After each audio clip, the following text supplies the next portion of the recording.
এই যে মিলাদ নিয়ে যারা আজ মাতামাতি করে, আমি কালকে বগুড়া ছিলাম, খালি মিলাদ নিয়ে যেভাবে মিছিল লাগিয়েছে এরা এরা বুঝে করুক না বুঝে করুক আমি ওটা জানি না, কিন্তু বাস্তবতা হচ্ছে শুধু যদি কেউ মিলাদ, মিলাদ মানে জন্ম, মিলাদ মানে কি শুধু জন্ম নিয়ে কেউ যদি আনন্দে থাকে সে জাহান্নামে যাবে, শুধু জন্ম নিয়ে।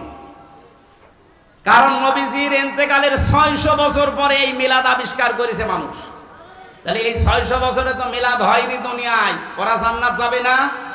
বলেন আপনি এই 600 বছর পরে কোথায় পেলেন এটা? ইসলামের ভেতরে নতুন কিছু আবিষ্কার যে করে সে বেদাত করে, আর বেদাত করলে সে গোমরা, আর গোমরা হলে সে জাহান্নামী। আপনি একটা কথা খণ্ডন করতে পারবেন? এবার আসেন আমি দলিল দিচ্ছি। দুইজন চাচা ছিল নবীজির জন্মে খুশি, একজন আবু লাহাব আর একজন আবু তালেব, এরা আপন চাচা। এই দুইজন এত বেশি খুশি হয়েছিল নবীর জন্মে, যারা সংবাদ দিয়েছে তাদেরকেও আজাদ করে দিয়েছে। আর আবু তালেবের জীবনী পড়েছি, ও নিজের সন্তান আলীকে কাছে রাখতো না, কিন্তু ভাতিজা মোহাম্মদ এতিম, বাবা নেই মা নেই, এই জন্য নিজের কাছে রাখতো। এত আদর করেছে, বলতো ভাতিজা আমি তোমার ধর্ম মানি না, কিন্তু তোমার শরীরে কেউ আঘাত করুক এটা আমি বেঁচে থাকতে সহ্য করব না। তা আপনি আর কি করেন বলেন তো? নবীর জন্ম আসলে সেই লোকটার দিকে তাকান, ও জীবন পর্যন্ত দেওয়ার মতো এইরকম মহব্বত করতো রাসূলকে। আসসালামু আলাইকুম ওয়া রাহমাতুল্লাহি ওয়া বারাকাতুহু। আলহামদুলিল্লাহি রাব্বিল মাশরিকাইন ওয়া রাব্বিল মাগরিবাইন আল্লাযী খালাকা কুল্লা শাইইন সাওজাইন ওয়া আওজাবা আলাইনাল ইহসানা বিল ওয়ালিদাইন ওয়া নাশহাদু আন লা ইলাহা ইল্লাল্লাহু ওয়াহদাহু লা শারীকা লাহু ওয়া আশহাদু আন্না মুহাম্মাদান আবদুহু ওয়া রাসূলুহু সাজ্জাদুল কাউনাইন সাল্লাল্লাহু আলাইহি ওয়া আলা আলিহি ওয়া আসহাবিহি ওয়া আতবাইহি আজমাইন লাইলা ওয়া নাহারান ফিত তারাফাইন فقد قال الله تعالى في كلامه المجيد وبرهانه التوحيد أعوذ بالله من الشيطان الرجيم بسم الله الرحمن الرحيم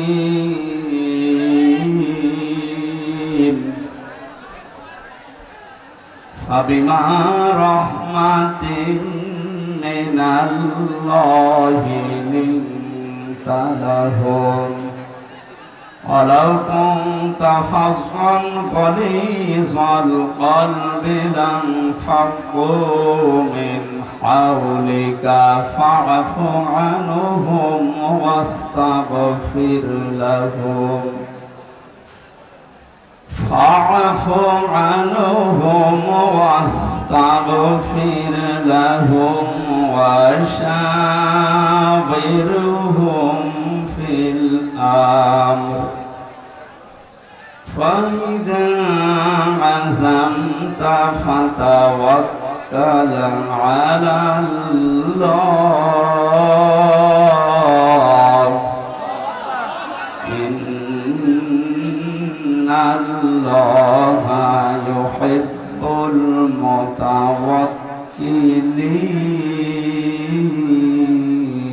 المتوكلين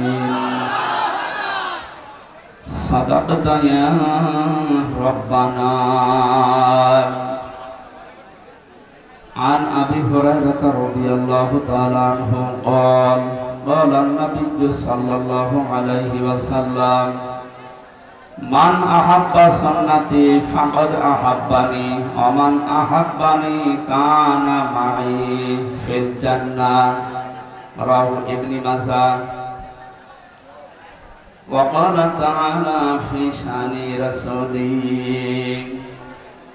إن الله وملائكته وملائكته يصلون على النبي يا أيها الذين آمنوا صلوا عليه وسلموا تسليما اللهم صل على سيدنا مولانا محمد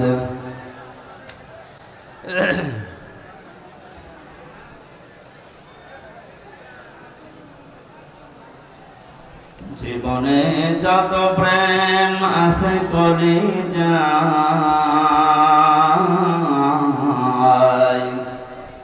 নবীজির তরে সবটুকু দিয়ে দেব তাই বিনিময়ে শাফাত যদি তার পাই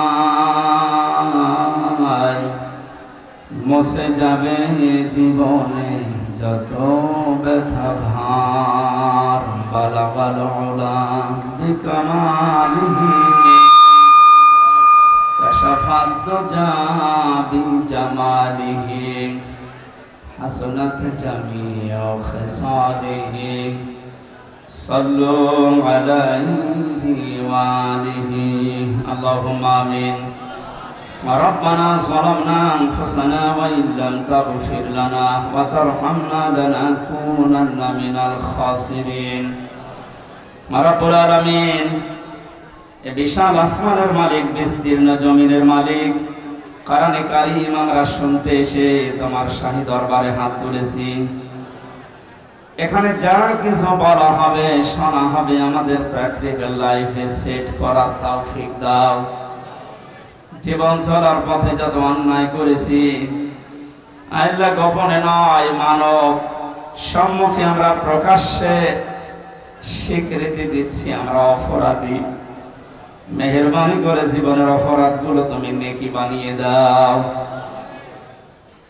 মাহফিলের আয়োজন যারা করেছে শোনার জন্য যারা আসতেছে কিয়ামতে মুসিবতে এই মাহফিলটা আমাদের জান্নাতে যাওয়ার মাধ্যম বানিয়ে দিও আল্লাহ سبحان ربك رب العزة عما يصفون وسلام على المرسلين الحمد لله رب العالمين নবীজির জন্মের মাসে পবিত্র এই সময় আমরা বসেছি আমাদের ইবাদত চলছে এখন ইবাদতটা নষ্ট করবেন না ভাই সব সময় সুযোগ আসে না একটা বছর পরে আয়োজন যে যেখানে দাঁড়িয়ে আছেন বসে আছেন থাকে কথা বলবেন না এইটা আমার অনুরোধ কথা বলবেন না এই কারে কি বলছি এটা রেকর্ড হচ্ছে না কালকে ভিডিও ছড়াবে সারা দেশে যাবে না মানুষ বলবে যে জয়পুরহাটের মানুষগুলো বেয়াদব কথা বলবে না ভাই কোরআন শুনতে আসলে কথা বলা এবং চুপ থাকা এই দুইটা বিষয় আল্লাহর নির্দেশ আছে ফাসতামিউ লাহু ওয়া আনসিতু শুনতে হবে এবং চুপ থাকতে হবে দুইটাই ফরজ দুইটাই কি আপনি একটা নফল ইবাদত করতে এসেছেন আজকে আফদালুল ইবাদাতি তিলাওয়াতুল কোরআন পৃথিবীর সবচাইতে উত্তম নফল ইবাদত কোরআনের এই আলোচনা তিলাওয়াত নফল কাজ করতে এসে যদি ফরজ তরক হয়ে যায় তাও দুইটা তো আমার মনে হয় না আসায় আপনার ভালো ছিল এই জন্য নিজের পায়ে নিজে কোড়াল লাগাবেন না কষ্ট হলেও চুপ করেন যে ইবাদতে কষ্ট বেশি হয় ওই ইবাদতে সওয়াব বেশি হয় ধৈর্য ধারণ করি আমরা বাংলাদেশের ঐতিহ্যবাহী জনপদ জয়পুরহাট আক্কেলপুর থানার অন্তর্গত এই থানায় যারা বসবাস করে মনে হয় এদের আক্কেল বেশি নাকি তো আক্কেল তো এই অবস্থা হচ্ছে কেন আশা করছি আপনাদের নাম এটা কানে লাগাবেন আক্কেলপুর থানা কোন এলাকা এটা কাশিড়া বাজার জামে মসজিদের উদ্যোগে হাই স্কুল ময়দানে এলাকাবাসী কর্তৃক আয়োজিত তাফসীরুল কোরআন মাহফিলের স্বনামধন্য সভাপতি আজকের মাহফিলের সভাপতিকে নাম কই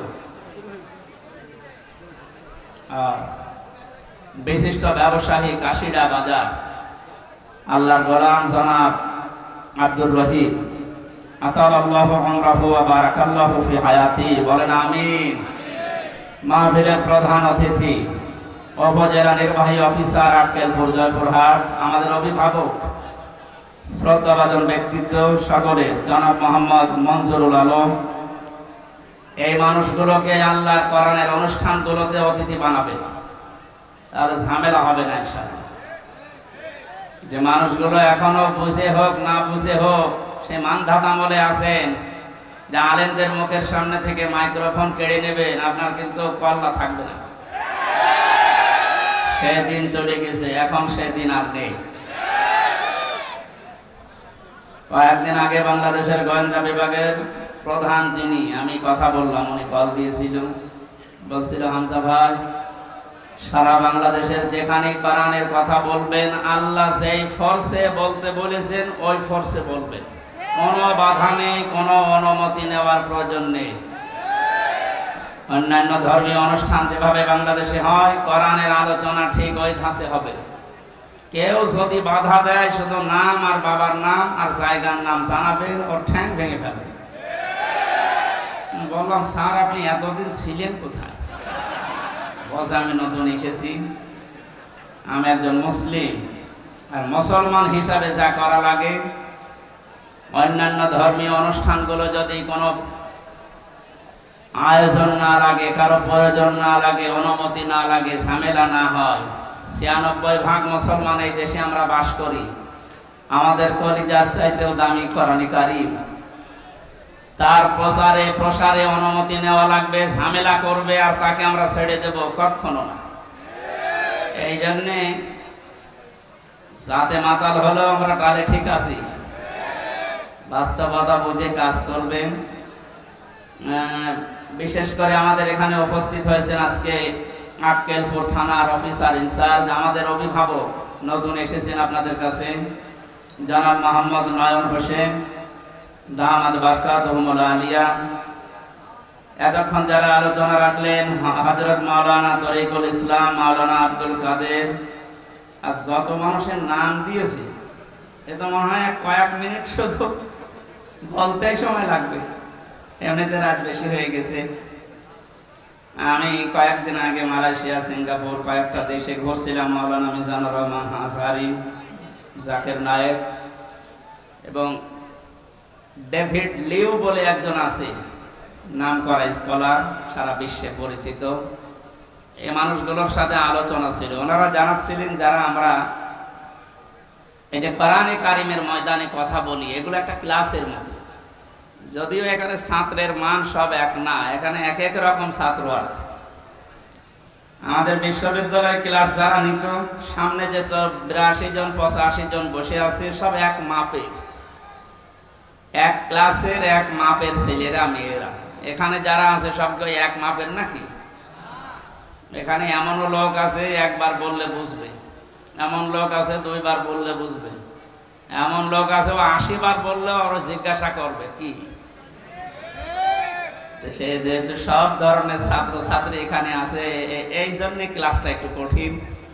তারপরেও আমরা ক্লাস নেব আল্লাহর কোরআন থেকে। ক্লাস সর্বোচ্চ নেওয়া হয় ৪৫ মিনিট। বিশ্ববিদ্যালয়ে যারা ক্লাস নেয় আমরা দেখেছিলাম, সর্বোচ্চ ক্লাস নেয় ৪৫ মিনিট। কেন? ভার্সিটি যারা ক্লাস নেয় এদের কোনো যোগ্যতা নেই, ৪৫ মিনিটের পরে আর কথা বলতে পারে না, এই জন্যে নাকি? হ্যাঁ, বিজ্ঞান প্রমাণ করছে মানুষের এই মাথার ভেতরে আল্লাহ ৬টা জিনিস বিশেষ করে দিয়ে রেখেছে। ফ্রন্টাল লব, অক্সিপিটাল লব, এরকম ৬টা জিনিস দিয়ে সাজিয়ে এক একটার ভেতরে ৮টা, ১০টা, ১২টা, ১৫টা, ১৮টা, ২৪টা পর্যন্ত বিষয় দেওয়া আছে। এগুলো ক্যাচ করে। আমি বলতেই থাকলাম, আপনি শুনতেই থাকলেন না। মানুষের মেধায় কথা ধরার একটা লিমিট আছে। বিজ্ঞান প্রমাণ করেছে যে ৪০-৪৫ মিনিটের পরে আপনি যদি কথা বলেন, আগেরটা ভুলে যাবেন, পরে আবার ওইটা যোগ হবে। এই জন্য যারা ক্লাস নেয়, সারা পৃথিবীতেই প্রায় এই নিয়ম, ৪০-৪৫ মিনিটের উপরে কোনো ক্লাস হয় না। কারণ আপনি কথাটা যেন ধরে রাখতে পারেন। এটাও যেহেতু ক্লাসের মতো আমরা অন্তত ৪০ মিনিট না, ১-১.৫ ঘন্টা মতো বা ১ ঘন্টা মতো কথা বলবো ইনশাআল্লাহ। কোরআনে কারিম থেকে কিছু নিয়ে যেন আজকে বাড়ি যেতে পারি। যত মানুষের নাম যেহেতু দেখলাম তাদের সম্মান আছে, এই জন্য আপনারা দাওয়াত দিয়েছেন, আমরাও তাদের সম্মান জানাচ্ছি কোরআনের অনুষ্ঠানে। ওয়ারাফা'না লাকা যিকরা, আল্লাহ তুমি তাদের সম্মান আর মর্যাদা দুনিয়া আখিরাতে দুইটাই বাড়িয়ে দাও। সামনে বসা মুসলমান ভাইরা, পর্দার আড়ালের সম্মানিতা মা এবং বোনেরা, প্রশাসনের ভাইরা, প্রাণপ্রিয় জয়পুরহাটবাসী, দল মত জাতি বর্ণ ধর্ম নির্বিশেষে, এটা জামাতে ইসলামের অনুষ্ঠান নয়, এটা চরমনাই পীরের অনুষ্ঠান নয়, এটা বিএনপির অনুষ্ঠান নয়, এটা আওয়ামী লীগের অনুষ্ঠান নয়। হাদা বায়ানুল লিন্নাস হুদাল লিন্নাস, মানুষ পদবাচ্য যারা বিবেচিত তাদের জন্য আল্লাহ এই কোরআন দিয়েছেন। কথা বলেন ঠিক কিনা? সুতরাং সেই নিয়ত নিয়ে আজকে আমরা এসেছি, বলেন আলহামদুলিল্লাহ। আল্লাহ পাক বলেন তাহা মা আনজালনা আলাইকাল কুরআনা লিতাশকা, হে নবী এই কোরআন আমি আপনাকে এই জন্য দেইনি যে আপনি মার খাবেন, পৃথিবীতে না খেয়ে থাকবেন, অপমান হবেন, অপদস্থ হবেন, লাঞ্ছিত হবেন, বঞ্চিত হবেন না, এ কারণে আমি কোরআন দেইনি। কোরআনে কারীম আপনাকে আমি দিয়েছি পৃথিবীর উপরে থাকবেন। কোথায় উপরে আছে আজ আমরা? না। আমাদের যে সমস্ত ভুলের কারণে আমরা উপরে থাকতে পারি না, ওই বিষয়গুলো আজকে কোরআনে কারীম দিয়ে আমরা ক্লিয়ার করব।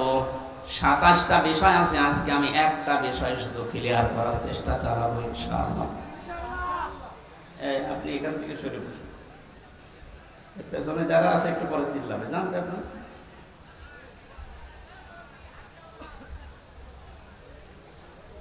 আয়াতের শুরুতে আল্লাহ তাহা শব্দটা দিয়েছেন।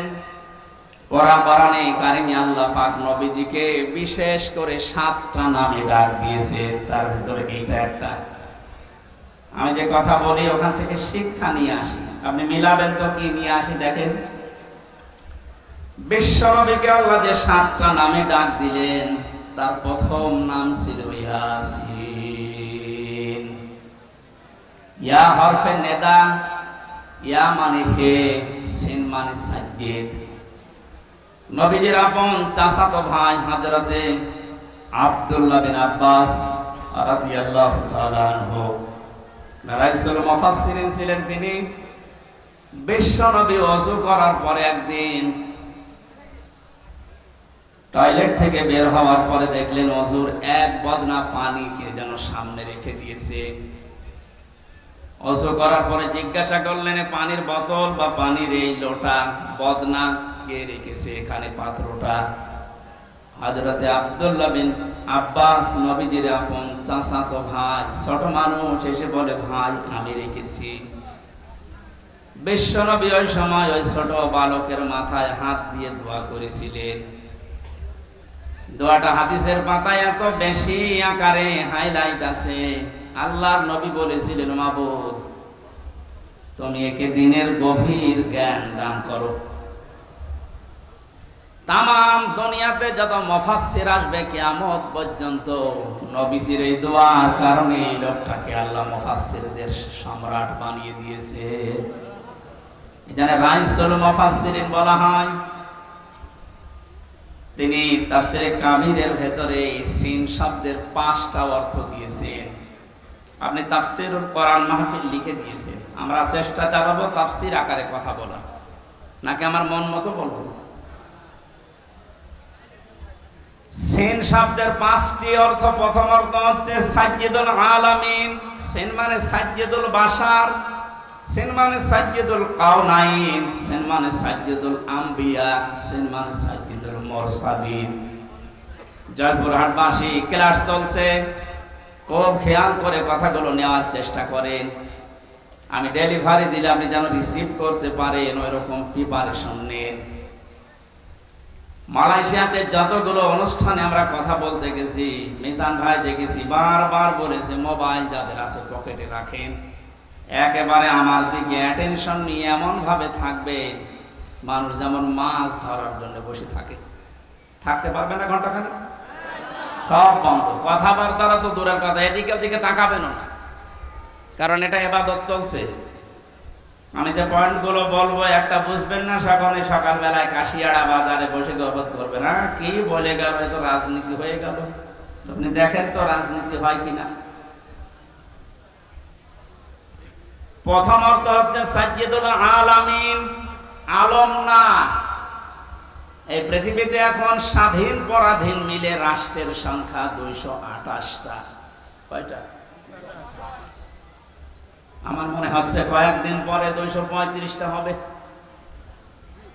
7টা বাড়তেছে, কথা বলে না, আমি কি ইয়ার্কি মারছি? 7টা বাড়ছে না? পাকিস্তান থেকে আমাদেরকে ওরা 1 ভাগ করে আলাদা করে যদি ওরা আমাদের বন্ধু হয়, তা আমরা 7 ভাগ করে দিচ্ছি, আমরা বড় বন্ধু। আপনি কি বুঝে চিল্লাচ্ছেন নাকি আন্দাজে? বিশ্বনন্দিত মুফাসসির আল্লামা সাঈদী রাহমাতুল্লাহ আলাইহি উনি বলেছিলেন না, বাবরি মসজিদ যেভাবে টুকরা টুকরা করেছে ভারত, ওইভাবে আল্লাহ ওদেরকে টুকরা টুকরা করবে। আমার তো মনে হচ্ছে তার এই স্বপ্ন এখন বাস্তবে রূপ নিচ্ছে। 228টা রাষ্ট্র থেকে এখন কিছুদিনের ভেতরে শুনবেন রাষ্ট্রের সংখ্যা পৃথিবীতে 235টা। 28 আর 7 কত হয় বলেন না কেন?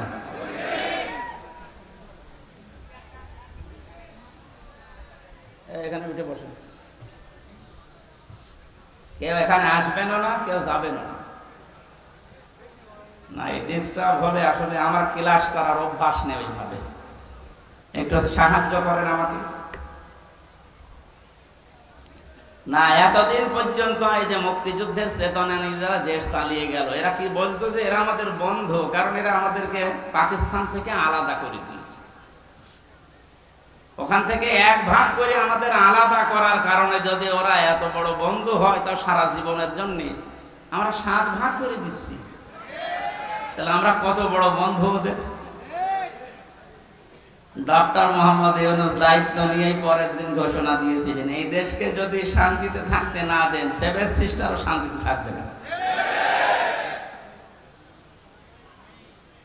235টা রাষ্ট্রে আপনি যেখানেই বাস করেন, সেখানেই বিশ্ব নবীকে আপনাকে নেতা মানা লাগবে। বলে নেতা শব্দ কোথায়? যে সাজ্জেদ মানে নেতা। কিছুক্ষণ আগে আপনি আরবিতে বললেন না, আল্লাহুম্মা সাল্লি আলা সাজ্জেদিনা, হে আল্লাহ তুমি রহমত নাজিল করো আমাদের নেতার উপরে। আমাদের নেতার নাম কি? আল্লাহ বলেন তুই নিজে বললি, আলা মুহাম্মদ, মুহাম্মদের উপরে। এই জন্য আল্লাহর ঘোষণা দেওয়া আদর্শ বা নেতা এই পৃথিবীতে মাত্র একজন আছে, তার নাম মুহাম্মদুর রাসূলুল্লাহ। কেউ যদি এই পৃথিবীতে 235টা রাষ্ট্রে বাস না করে বলে আমি মঙ্গল গ্রহে থাকি, সেখানেও আপনাকে মানা লাগবে, কারণ সাইয়্যিদুল আলামিন। কেউ যদি বলেন আমি চাঁদের দেশে থাকি, সে দেশেও আপনাকে রাসূলুল্লাহকে নেতা মানা লাগবে। বিশ্ব নবী বাদ দিয়ে অন্য কেউ আপনার নেতা হতেই পারে না। কেন বারবার এই শব্দটা বলছি? এটা যদি শুধু দুনিয়ার সাথে সম্পৃক্ত হতো, এটা কোরআন আমার সামনে, আল্লাহর কসম এই শব্দ আমি এতবার উচ্চারণ করতাম না। এই সম্পর্ক কিন্তু আখিরাতের সাথে। নারী হোক আর পুরুষ হোক, তার একমাত্র আদর্শ হওয়া লাগবে বিশ্বনবী। মানুষকে যখন কিয়ামতে আল্লাহ তুলবেন, প্রতিটি মানুষকে বিচারের প্রথম ধাপে আল্লাহ ডাক দেবেন, তার সামনে একা একা। অকুল্লুহুম আতিহি ইয়াউমাল কিয়ামাতি ফারদা। সূরা মারিয়াম 16 নম্বর পারা 10 নম্বর পৃষ্ঠা 15 নম্বর লাইনের শেষ নাম্বার রুকু 95 নম্বর আয়াত।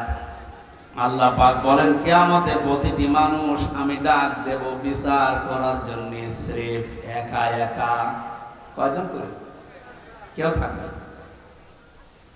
জয়পুরহাটবাসী এবার বিবেককে প্রশ্ন করেন তো, আপনি যে জীবন তৈরি করেছেন, এখনই যদি হঠাৎ করে মারা যান, আল্লাহ যদি বিচারের প্রথম স্টেপে আপনাকে একা একা তার সামনে দাঁড় করান, আমাকে জিজ্ঞাসা করা লাগবে না, আপনি নিজেকেই বলেন তো যে জীবন তৈরি করেছেন আল্লাহর সামনে দাঁড়াতে পারবেন না। আমার এখন 33 বছর বয়স, 92 সালে আমি জন্ম নিয়েছি। মাঝে মাঝে একা থাকলে মনে হয় কিয়ামতের এই প্রথম ধাপে যদি বলে আল্লাহ হামজা তোরে আমি মাফ করে দিলাম 2024 সালের আগস্ট মাসের 31 তারিখ পর্যন্ত, যা তোর হিসাব নেই। শুধু সেপ্টেম্বরের 1 থেকে 16 এই 16 দিনের হিসাব দিয়ে তুই জান্নাতে চলে যা। জয়পুরহাটবাসী, আমার ইমান থেকে আমি বলছি আমার এই 16 দিনের হিসাবও এখনো জোগাড় হয়নি। আপনারা পারবেন না? আপনারা পারবেন? হিসাব এই শব্দটা শুধু নাম শুনি, এটাতে কত কঠিন বিষয়। কয়েকদিন আগে আমার মামলা যত ছিল সব আদালত খারিজ করে দিয়েছে। মামলার কপি হাতে নিয়ে বিচারপতি বলছে কি দেখে মামলার বিচার করব, এর মধ্যে কোনো মাল নেই, ফেলে দিবে। সরকারি পিপি যে ছিল তারে বলছে কি দেখে বিচার করবো, একটা মামলা হলো কে নাকি ওর ওয়ার্ষণিকে সংসদ ভাঙতে গেছে সেই 20 সালে। আমার সন্দেহ করে ধরে গিয়ে 3 বছর আটকিয়ে রেখেছে। আমি বলতে গেলাম যে বিচারপতি এই মামলা তো আপনার হাতে 3 বছর ছিল, এতদিন তো আপনি কিছুই বলেননি, হঠাৎ আজকে বলছেন কোনো মাল নেই। এই কথাই বলতো যে হুজুর আমার কিছু করার নেই, আমার হাত বাঁধা ছিল। কথা বলছেন 3 বছর পরে এখন যেমন হাত বাঁধা নেই, খোলা আছে। এদেশে এখন 1628টা চেয়ার দায়িত্বে আছে বাংলায়, তার ভেতরে আমাদের ওসি সাহেব একজন। আমরা চাই 1628টা চেয়ারে যারা বসে আছে তাদের হাত যেন একটাও বাঁধা না থাকে, সব আবু সাইদের মতো খোলা থাকে। বৈষম্য বিরোধী ছাত্র আন্দোলনে যারা শহীদ হয়েছে তাদের রক্তের দাম যদি দিতে চান, তাদের জীবনের দাম, তাদের যে 9টা দাবি ছিল তার 2 নাম্বার দাবি এইটা যে আমরা কারো হাত বাঁধা দেখতে চাই না, সবার হাত খোলা থাকবে।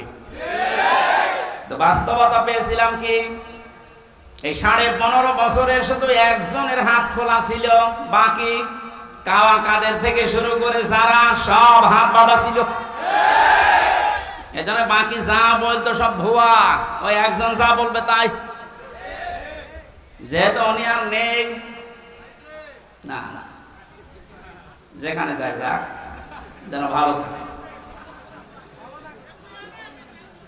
আমরা চাই এ দেশে কিয়ামতের আগে যেন আর কারো হাত বাঁধা না থাকে। ওনাদেরকে যে পাওয়ার দেওয়া আছে ওই অনুযায়ী যদি এদেশে সঠিকভাবে প্রতিটি চেয়ার থেকে হাত খোলা অবস্থায় কাজ করতে পারে, এ দেশটা দাঁড়িয়ে যাবে ইনশাআল্লাহ। আপনি মিনি জান্নাত দেখতে চান? আমি বহু উন্নত দেশে গেছি বিশ্বে। আমি আকিজ গ্রুপে ছিলাম, আপনারা জানেন, ওদের বহু দেশে ব্যবসা আছে। একটা ভিসা লাগালে 27টা দেশ ঘোরা যেত। এরকম জায়গা জায়গায় যেয়ে দেখেছি ওই সমস্ত দেশগুলো উন্নত হওয়ার পেছনে কারণ এই, ওরা যে আইন পাশ করেছে ওইটার প্রয়োগ আছে। আমাদের দেশেও আইন পাশ হয় কিন্তু প্রয়োগ করতে গেলে ওনাদের হাত বাঁধা। এখানে হাত যেন আর কারো বাধা না থাকে। শুধু এতটুকু না, আমার এই যে 3টা বছর এখন তো আমি নির্দোষ খালাস পেয়েছি, আদালত প্রমাণ করেছে যে আমার কোনো দোষ নেই। কথা বলেন না কেন? নাই তো আমার এই বেকসুর খালাস দিত, কোন দোষ পাইনি, এই জন্য বলছে না এ মামলার আর কিছু হবে না, সব শেষ।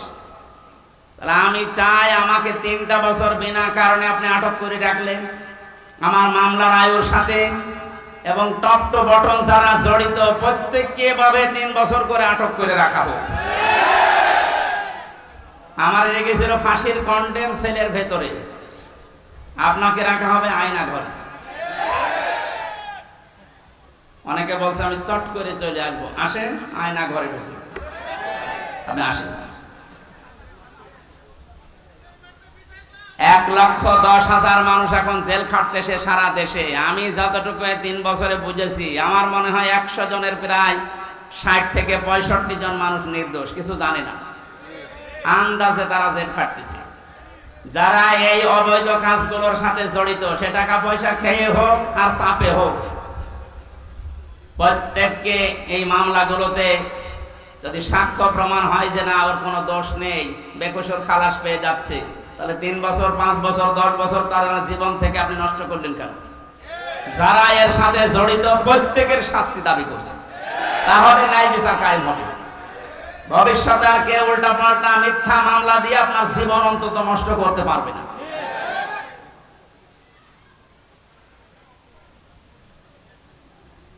হিসাব বড় কঠিন জিনিস। আমি যখন আসছিলাম আদালত থেকে, হঠাৎ ব্যক্তি নিয়ে আসতেছে হাজী সেলিম, নাম শুনে বোঝা যাচ্ছে আল্লাহর ওলি হবে। দোষের চরিত্র শয়তান অত নিচে নামে না, হাওয়া করে কাঁপতেছে। আমার তো মনে হচ্ছিল ওই সময় ওর সামনে আমি, আমার যতটুকু বাস্তবতা দেখে মনে হচ্ছে আদালতকে যেন কথা তো বলতে পারে না, নৌকা বলতে গেলে হৌকা বলে ফেলে, কথা বের হয় না। যদি কথা বলতে পারতো ভালোভাবে, ও বলতো আদালত আমার যত কিছু আছে সব আমি দিয়ে দিলাম, আমারে ছেড়ে দিন। কিয়ামতের ময়দানটা ঠিক এইভাবে আল্লাহ সাজাবে। আল্লাহ পাক বলেন ওয়াসাহিবাতিহি ওয়া আখিহি ওয়া ফাসিলাতিহি আল্লাতী তুবি।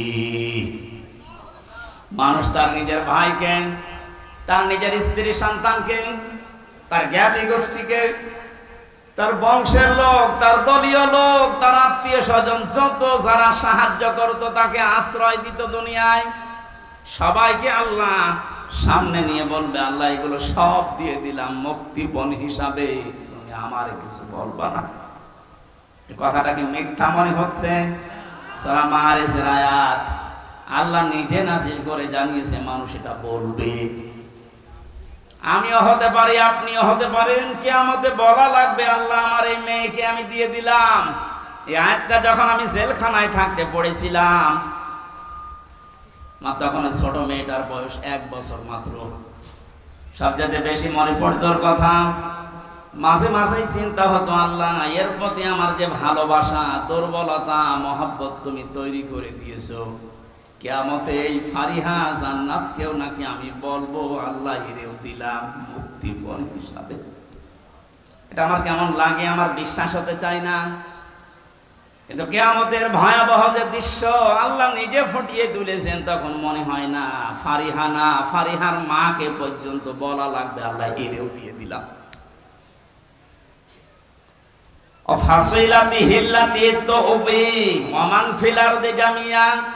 দুনিয়া আমার স্থাবর আস্থাবর যত সম্পদ আমি বৈধ অবৈধ পথে উপায় করেছিলাম সব তোমাকে দিলাম,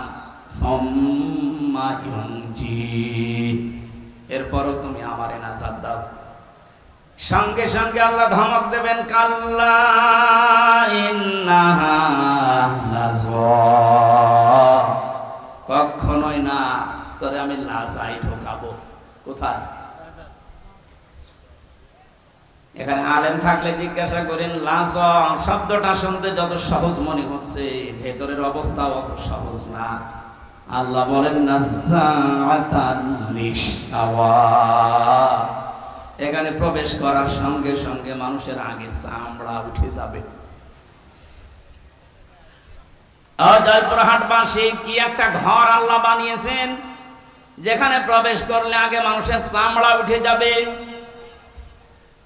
রিমান্ডে আমি দেখেছিলাম মাটির নিচে যখন আমাকে নিয়েছে, তো বহু ভয়ঙ্কর জায়গা আমি দেখেছি। মানুষের যে নখ তুলে নেয়, মাঝে মাঝে যে ডিএম দেওয়ার নাম শুনি, এ বাস্তব আমি দেখেছি নিজে। যতদিন রিমান্ডে ছিলাম আমি বহু মামলার আসামি, কিন্তু কোনদিন আমার চামড়া খুশি পড়িয়ে গেছে না, হয়নি। বহু কষ্টকর সময় পার করেছিলাম খেয়ে না খেয়ে। ওনাদের আলেমদের প্রতি একটু বেশি অ্যালার্জি ছিল। অধিকাংশ অফিসার গুলো আমার ভাগ্যেই পড়ে, ভাগ্যই খারাপ মনে হয়, ভাগ্যে পড়েছিল সব হিন্দু। ওরা তারা আলেম জালেম বোঝে না। আজকে নয়ন হোসেন একজন মুসলিম, ওনার হাতে যদি আমি পড়তাম হয়তো আর কিছু না হোক, নামের আগে আলেম দেখেও ভেতরে একটা মায়া আসতো। আর আমার অফিসার পড়েছে সুব্রত বালা, নাম শুনলে বলা যাচ্ছে এ আল্লাহর দুশমন, আমারও দুশমন। ওর মনে তো আর আমার প্রতি কোনো মায়া দয়া নেই, তারপরে ওরে উপর থেকে যা বলেছে ও তাই করবে। বহু ভয়ঙ্কর কষ্টের ভেতরে দিন পার করেছিলাম, কিন্তু আমার চামড়া উঠে যায়নি। কিন্তু আয়াতটা পড়ার পরে আল্লাহ জানিয়েছেন নাজ্জাআতাল লিশাওয়া, এমন একটা ঘর আমি বানিয়েছি লাজা, এখানে ঢুকলে আগে চামড়া খসে যাবে। কি ভয়ঙ্কর হতে পারে আপনি বলেন? কাদেরকে জাহান্নামে লাজা ডাকবে? তাদউ মান আদবার ওয়া তাওয়াল্লা ওয়া জামাআ ফাআওয়া, যে মানুষগুলোকে সত্যের দিকে আহ্বান করা হয়, সত্যকে সত্য জানার পরও যারা অহংকার করে, এতবার করে, মুখ ফিরিয়ে চলে যায়। আর এই চরিত্রের মানুষ বাংলাদেশে বেশি। ও জানে যে এটা সত্য বিষয়, সত্য পথ, এরপরও হিংসা করে, অহংকার করে মানতে চায় না। খালি দেখে যে এটা তো আমার দলীয় লোক না, এটা আমার বাবার মুরিদ না, তখন আস্তে করে মুখ ফিরিয়ে চলে যায়। এই যে সত্যকে আপনার মন বলছে যে এটা সত্য পথ, এটা সঠিক পথ, শোনার পরে জানার পরও যদি আপনি মুখ ফিরিয়ে চলে যান, আপনাকে আল্লাহ প্রবেশ করাবেন লাজায়। কোথায়? কি ভয়ঙ্কর তথ্য আল্লাহ দিলেন, দেখলেন না? চামড়া খসে যাবে আগে। 2 নম্বরে জামাআ ফাআওয়া, দুনিয়ায় যারা মাল সম্পদ, অর্থ সম্পদ শুধু জমা করে আর কি করে সংরক্ষণ করা যায় এই চিন্তা ভাবনায় থাকে। এই 15.5 বছরে যারা টাকা পয়সা জমিয়েছে, আপনি দেখেন তাদের দিকে, কোনদিন ঘোর অক্ষরও ভেবেছিল যে এভাবে আমার হঠাৎ করে হারিয়ে যাবে? ভাবে না। যারা জমা করেছেন বৈধ অবৈধ না দেখে শুধু জমিয়েছেন জমিয়েছেন জমিয়েছেন, আর কি করে সংরক্ষণ করা যায়, এটা স্থায়ী করা যায় সেই চিন্তা ভাবনা করে শুধু স্থায়ী করার চিন্তা। দেশে জায়গা নেই, বেগম পাড়া বানিয়েছে, সুইস ব্যাংকে রেখেছে টাকা, অনেকের কত টাকা সে নিজেও জানে না। এখন কিছু কিছু মানুষ ধরা পড়েছে, দেখছেন না? বালিশের ভেতরে টাকা, ফ্রিজে টাকা। একটা মানুষের চলতে কত টাকা লাগে বলেন তো? এই যে দরবেশ, কি হবে তারা টাকা দিয়ে বলেন? এখন তো ঠিপি পচা ডিম খাচ্ছে। এত টাকার মালিক বাংলাদেশে, ধনীর তালিকায় সে লোকটা 1 নম্বরে, অথচ আদালতে তুলতে গেলে এই মানুষটাকে ডিম মারছে। কত বড় রাগ হলে আদালতে তোলার সময় মানুষের লাথি মারে বলেন? আমরা তো নিয়েছিলাম আদালতে, আমাদেরকেও নিয়েছে ওইভাবে, মাজায় জড়ে দিয়ে, হাতে হ্যান্ডকাপ দিয়ে, মনে হচ্ছে ছাগল গরু নিয়ে যাচ্ছে।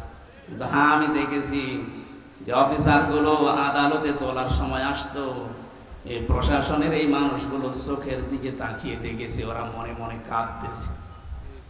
ওদের শুধু উপরের নির্দেশ আর হাত বাঁধা ছিল, এই জন্য কিছু করতে পারে নাই। নাম নিতে এখন আর বাধা নেই। গারদখানায় বহু অফিসারকে আমি পেয়েছিলাম মুসলিম, ওরা নিজেরা চুরি করে যায় নামাজ নিয়ে এসে আমার বলতো, হুজুর আপনি নামাজ পড়ে নেন। নিজেদের হালাল টাকা, অবৈধ টাকা না, জানে যে অবৈধ টাকা দিলে খেতে যাবে না, নিজেদের বেতনের টাকাগুলো দিয়ে গরিব মানুষ কয় টাকায় বেতন পায়, ওখান থেকে একটা ছোট্ট রুটি, ছোট্ট পাউরুটি এনে বলতো সারাদিন কিছু খাননি খান। কঠিন বিপদের সময় যে মানুষগুলো সাহায্য করেছিল, বিশেষ করে আমার আব্দুল আলী কারাগারের ভেতরে এবং ওই গারদখানায়, ওই মানুষগুলোর জন্য এমনিতেই মন থেকে কান্না চলে আসে। দোয়া করি আল্লাহ তুমি তাদেরকে সর্বোচ্চ জায়গায় পৌঁছিয়ে দাও, তাদের জীবনের অভাবগুলো দূর করে দাও। যে চরিত্র 2টার কথা বললাম আছে বাংলাদেশে, আপনি মিলান, যাদেরকে সত্যের পথে টাকা হলে অ্যাবাউট টান করে চলে যায়, আর যারা শুধু সম্পদ জমা করে আর হিসাব নিকাশ করে যে কত হচ্ছে, এই চরিত্রের মানুষ দেশে আছে না নেই? এখানে বলেন। এই মানুষগুলো আমরা দাঁড়াবো আল্লাহর সামনে। আমি তো বললাম আমার 16 দিনের হিসাব এখনো ঠিক হয়নি, আর আপনার 16 বছরের হিসাব কি করে ঠিক করে রেখেছে? এইটার হিসাব আসলে মানুষের জীবন পাল্টানো সহজ। ওই যে মক্কার লোকগুলো যারা মানুষ খুন করত, জেনা করত, মানুষের সম্পদ ছিনতাই করত, ওদেরকে যখন নবীজি এই ভয়টা তৈরি করেছিলেন যে জবাব কিন্তু দেওয়া লাগবে, এই মানুষগুলো এতে পরিবর্তন হয়ে গেছে, যারা নারীর ইজ্জতের জম ছিল তারা নারীর ইজ্জতের পাহারাদার হয়ে গেছে। আমরা এই দেশে এইটাই করতে চাই, কিন্তু এটা করার জন্য যেটা লাগবে তার নাম কোরআন। এটা বাদ দিয়ে মানুষের চরিত্র সংশোধন করা সম্ভব না। এইটাই আমরা চাচ্ছি। মানুষগুলো যারা ছিনতাই করে, রাহাজানি করে, যারা জেনা করে, মদ খায়, এই মানুষগুলোর ভেতরে জবাব দেওয়া লাগবে। এই টেন্ডেন্সি যদি আমরা এই সমস্ত অনুষ্ঠানগুলো করে করে ঢুকিয়ে দিতে পারি, যারা ছিনতাই করছে তারাই সম্পদের পাহারাদার হবে ইনশাআল্লাহ। নবীদের যুগে যারা হয়েছিলেন তারাও তো মানুষ না ফেরেশতা? তারা যদি হতে পারে এই কোরআনের দ্বারা, আমরা পারবো না ইনশাআল্লাহ? কিয়ামতে আপনি দাঁড়াবেন সর্বপ্রথম আল্লাহর সামনে কয়জন করে? বলেন বলেন। এখানে আমি 8টা শিক্ষা নিয়ে আসতে চেয়েছি। প্রথম নম্বরে আপনার জীবনে যেন একটা ধাক্কা লাগে না, আমি একটু থেমে যাই, আমি কি নিয়ে হাজির হচ্ছে। এখনই যদি চোখ বন্ধ হয়ে যায়, আমার তো এখনই দাঁড়ানো লাগবে। দ্বিতীয় নম্বরে, কত মানুষ আমাদের এই ভারত, বাংলাদেশ, পাকিস্তানে বহু জায়গায় আমি ঘুরেছি, মানুষের ভেতরে এই টেন্ডেন্সি, এই বিশ্বাস, এই কথাকে যেন ঢুকিয়েছে যে কোনো চিন্তা নেই, কিয়ামতের ময়দানে বাবা আছে। এরকম বিশ্বাস নেই দেশে? আপনাদের এই রংপুর, রাজশাহী, রংপুর এই সমস্ত বিভাগগুলোতে একটু কম আছে, এগুলো বেশি চট্টগ্রাম, সিলেটে। ওরা এত ভক্ত বাবার, আমার মনে হয় রাসূলুল্লাহকে অত ভালোবাসে না। এখান থেকে আমি যেটা নিয়ে আসতে চেয়েছি, আল্লাহ বলেন কিয়ামতে একা একা দাঁড়াবি, কেউ থাকবে না। তাহলে এই কথা দিয়ে যারা আপনাকে ধোঁকা দিয়ে বোকা বানাচ্ছে যে চিন্তা নেই বাবা থাকবে, এটা ডাহা মিথ্যা কথা বলেন। আর এগুলো তৈরি করার জন্য সবচাইতে বড় ব্যবসার জায়গা এই মাজার। 48,000 মাজার এখন এই দেশে সরকারি জরিপে। আপনি একটা মাজার দেখান যেখানে শরীয়তের বিরোধী কাজ নেই, একটা দেখান। নবীজি জানিয়েছেন লা তাত্তাখিদুল কুবুর মাসাজিদা, কবরকে সেজদার জায়গা বানিও না। অথচ অধিকাংশ মাজারে দেখি সেজদা দেয়। বলেন, মাজার পাকা করা নিষেধ, মোজাইক করা নিষেধ, টাইলস লাগানো নিষেধ, অথচ গরু ছাগল মরে গেলেও 3 তালা হচ্ছে কবর। এই জন্যই তো হক্কানি আলেমরা বলছে মাজার গুড়িয়ে ভেঙে দেন, কোনো কাজ নেই মাজারের। মাজারের যদি এত সম্মান থাকতো, নবীজির জামাই হযরত ওসমানকে দেখে আসলাম, কবর জান্নাতুল বাকিতে পড়ে আছে, একটা পাথর দেওয়া মাত্র, কিচ্ছু নেই।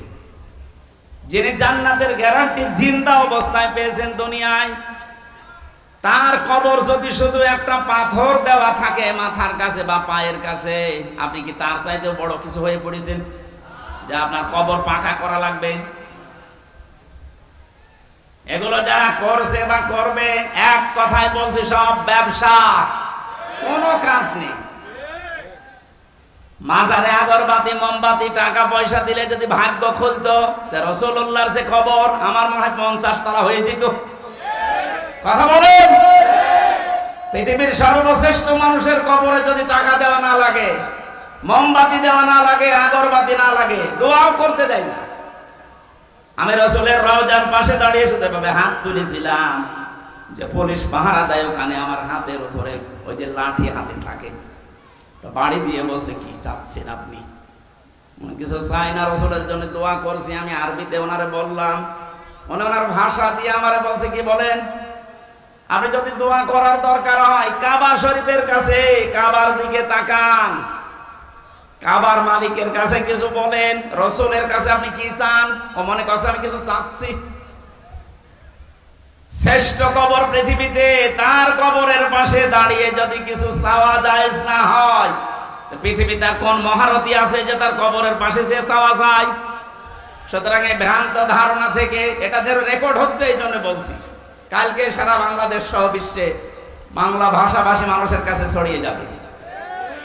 সবাইকে আহ্বান জানাচ্ছি, আপনি কিয়ামতে কোনো বাবা নিয়ে উঠবেন না, কোনো পীর সাহেব নিয়ে না, আপনি একা একা উঠবেন। কয়জন করে? স্রেফ একা, কেউ থাকবে না। আপনি আবার মিলান যে আপনি কি জবাব দেবেন। এ ধারণা যারা ঢুকিয়েছে তাদেরও এটা ওদের দরবার টিকানোর ব্যবসা। আমি তো কোরআনের আয়াত বলে দিয়েছি, সূরা মারিয়াম 95 নম্বর আয়াত। এর উপরে আর কোন দলিল পৃথিবীতে আছে? এরপরেও যদি কারো মন খারাপ হয় তাহলে এই আয়াতটিকে বাদ দিয়ে দেন। না, এবার আর পারবে না। বিচারের দ্বিতীয় ধাপ, আমাদের এই বাংলাদেশে 4 প্রকারের রায় হয় আমরা দেখেছি। এই জয়পুরহাটের জেলা আদালত যেটা আছে, এখানে ম্যাজিস্ট্রেট কোর্টে একটা রায় হয়, এরপরে জজ কোর্টে আবার রায় হয়। এখানে যদি আপনার রায় বিপক্ষে যায়, আপনি হাইকোর্টে যান ঢাকায়। হাইকোর্ট থেকে যদি আপনি ন্যায় বিচার না পান, মনে করেন আমি অবিচার হয়েছে আমার প্রতি, আপনি আর একটা কোর্টে যান, সুপ্রিম কোর্টে যান। এর উপরে আর কোন কোর্ট এ দেশে আছে? বলেন বলেন। তাহলে বাংলাদেশের রায় হয় কয় প্রকার? আল্লাহ পাক যে রায় দেবেন কিয়ামতের ময়দানে, যে ধাপ বানিয়েছেন, আমাদের যেমন 4 ধাপ, আল্লাহর রায়ে হবে 2 ধাপ। প্রথমে আল্লাহ আপনাকে ডাকবে স্রেফ একা একা, দ্বিতীয় নম্বরে আপনাকে বারান একা ডাকবে না। এইটা বোঝানোর জন্য আমি পর্যন্ত এসেছি। শুনতেছেন? কিয়ামতে এবার আল্লাহ মানুষকে, প্রতিটি মানুষকে ডাক দেবে, ইয়াউমা নাদউ কুল্লা উনাসিম বিইমামিহিম। সূরা বানী ইসরাঈল 15 নম্বর পারা 8 নম্বর পৃষ্ঠার 3 নম্বর লাইনের 72 নম্বর আয়াতের প্রথম অংশে আছে। এটা তাফসিরে ফি জিলালিল কোরআনে আছে। আমি বিশ্ববিদ্যালয়ে থাকাকালীন যত তাফসির মিলিয়েছি, এই ইমামিহিম এই শব্দের সাথে 42টার উপরে আমি দেখেছিলাম ইংরেজি সহ। প্রতিটি মুফাসসির আয়াতের ব্যাপারে এক কথাই দিয়েছে। আল্লাহ পাক বলেন কিয়ামতের ময়দানে প্রতিটি মানুষকে বিচারের দ্বিতীয় ধাপে আমি ডাক দেব তার নেতার সাথে। কার সাথে? বলেন বলেন। এবার আমার প্রশ্ন আপনার বিবেকের কাছে, এই এদিকে তাকান। প্রথম ধাপ তো শেষ, আপনি কি করবেন আপনি জানেন আর আল্লাহ জানেন। আমি তো বললাম আমারটা মিলানো সম্ভব হচ্ছে না, তাও 16 দিনের। আপনি 16 বছর, 32 বছর, 45 বছর, 60 বছর মিলাবেন কি করে বলেন? আপনার তো এখনই কান্নাকাটি শুরু করা দরকার। ওই বিবেক যেহেতু আপনার মরে গেছে, এবার দ্বিতীয় ধাপে আসেন তো। আপনাকে এবার আল্লাহ একা ডাকবে না, অবশ্যই কোরআনের আয়াত সত্য। 100 ভাগ না 98 ভাগ? বলেন বলেন। 100 ভাগ সত্য বিশ্বাস করেন তো?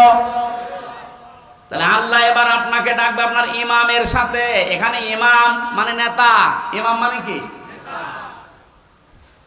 আপনি বলেন যে নেতার পেছনে আপনি স্লোগান দিচ্ছেন, যাকে আদর্শ বলে ঘোষণা দিচ্ছেন যে আমার নেতা তোমার নেতা, এই নাম বলে যাকে আপনি রায় দিচ্ছেন, সাপোর্ট দিচ্ছেন, যার পক্ষে সুপারিশ করেন, সাফাই গান, কিয়ামতে ওই লোকটা আপনার সামনে থাকবে, আপনি পেছনে।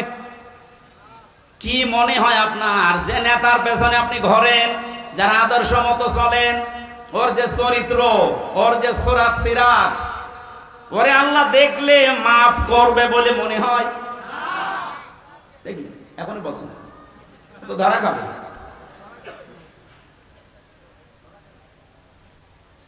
আমি তামাশা করার জন্য বলি না, আমার ঈমান থেকে বলছি।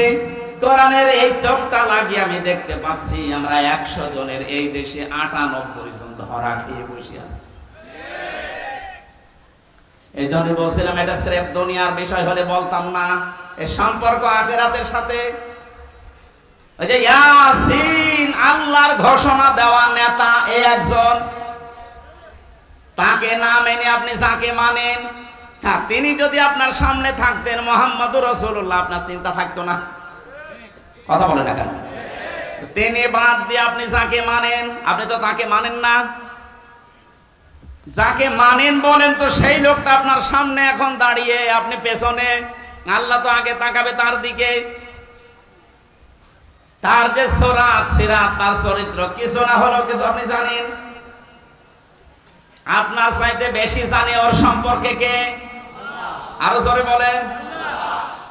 নিজে নিজেই বলছেন যে না, ওর দিকে তাকালে আল্লাহর মাফ করা সম্ভব না, তা আপনার পর্যন্ত তো যাবেই না।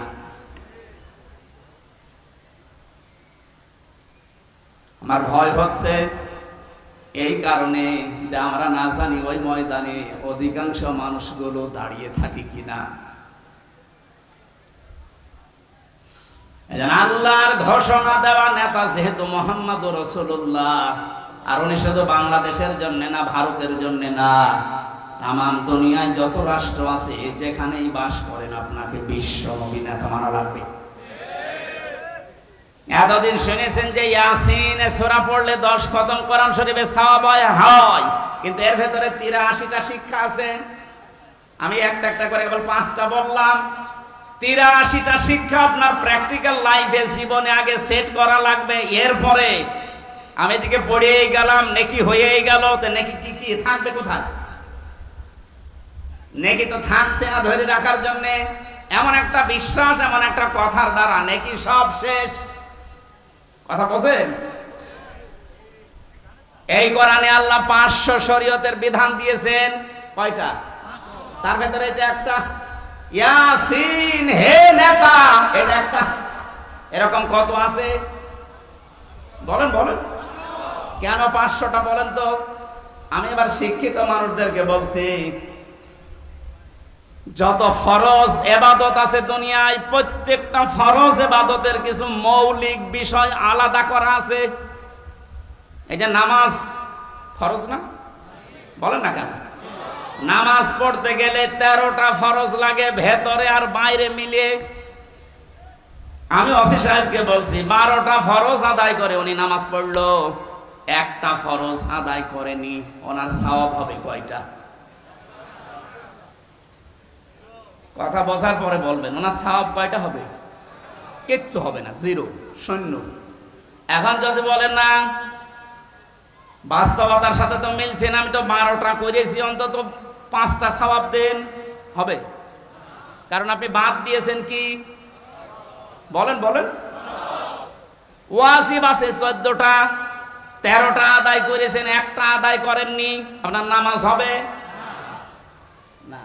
নামাজ হবে, কিন্তু জরিমানা দেওয়া লাগবে। সসেজদা বলে না? সসেজদা মানে কি? জরিমানা। সসেজদা মানে কি? তাহলে ফরজ যদি একটা বাদ যায় শেষ, ওয়াজিব বাদ গেলে হবে, কিন্তু সসেজদা দেওয়া লাগবে, জরিমানা না দিলে ওইটাও শেষ। বাকি আছে নামাজ ভেঙে যায়, নষ্ট হয়ে যায় 19টা কারণে। কয় কারণে? এর একটা কারণ যদি পাওয়া যায়, 18টা ঠিক আছে, নামাজ থাকবে না ভেঙে যাবে? আরো জোরে বলেন। এটা যেমন সহজভাবে বুঝলেন, নামাজের ভেতরে অমৌলিক কিছু জিনিস আছে যেগুলো না হলেও নামাজ হয়ে যাবে।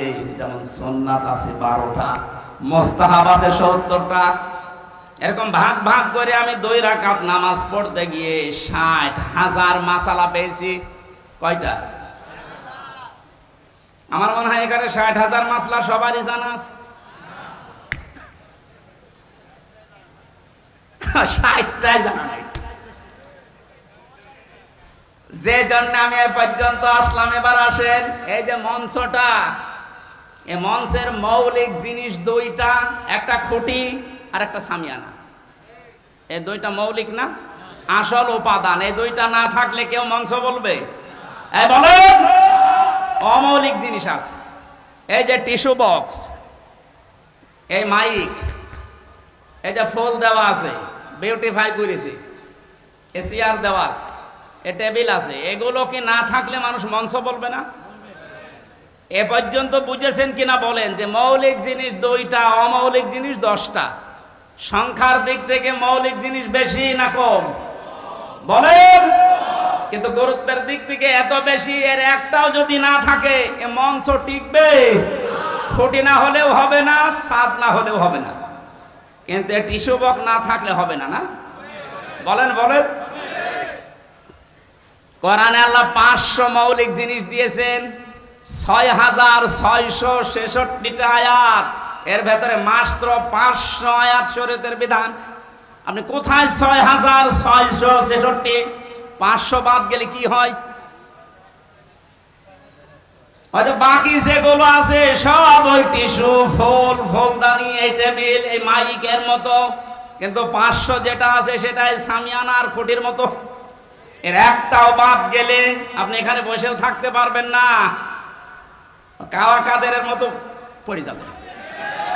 একবার পড়ে গিয়েছিল না, কেবল স্মার্ট বলেছে আর ধপ করে গেছে। তাহলে ওর মৌলিক জিনিস ছিল না, খুঁটি ছিল না হয়তো, কিন্তু দুর্বল ছিল।